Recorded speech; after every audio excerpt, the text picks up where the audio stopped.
આણંદ જિલ્લાના ઉમરેઠ તાલુકાની 25 દિવસ અગાઉ ખાબકેલા ભારે વરસાદને લઈ ઠેર ઠેર જળબંબાકાર થયું છે। આવી સ્થિતિનું નિર્માણ થતાં ધીરે ધીરે વરસાદી પાણી ઓસર્યા, પરંતુ આજે 25 દિવસ બાદ ઉમરેઠના સૈયદપુરા, હમીદપુરા, દેવકાપુરાની 1000 કરતાં પણ વધારે વીઘા જમીનમાં વરસાદી પાણી ભરાયેલા છે, જેને લઈ ખેડૂતો લાખો રૂપિયાનું નુકસાન થયું છે। ખેડૂતોએ મોંઘા ભાવના બિયારણ નાખી જાત ઘસીને ડાંગરની વાવણી કરી હતી, પરંતુ કાંસ વિભાગની ઘોર બેદરકારીને લઈ આ તમામ પાક નિષ્ફળ ગયો છે।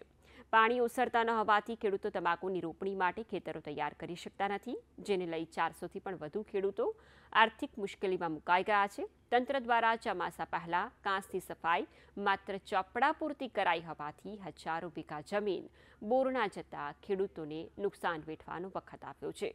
બીજી બાજુ વરસાદી પાણીના નિકાલ માટે તેમજ નુકસાનીનું વળતર ચૂકવવા માટે કોઈ જ કામગીરી આ વિસ્તારમાં હાથ નહીં ધરાઈ હોવાથી ખેડૂતોમાં ભારે રોષ જોવા મળી રહ્યો છે।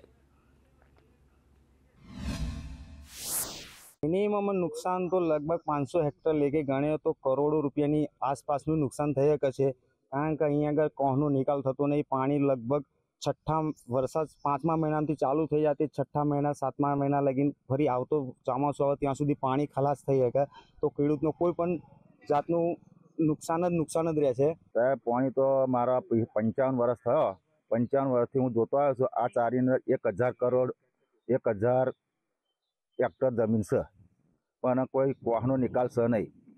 અને સૈયદપુરા, ચલાલી અને દેવકાપુરા અને ચકલાસી આટલા ગામમાં દર સાલ બોરન જાય છે।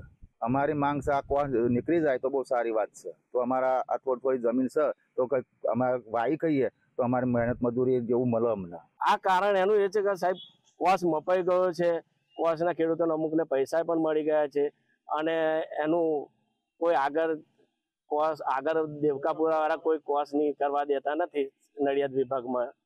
તો આજ સાહેબ એ જાણ કરો અને કોસ નીકળે એ થઈ જાય।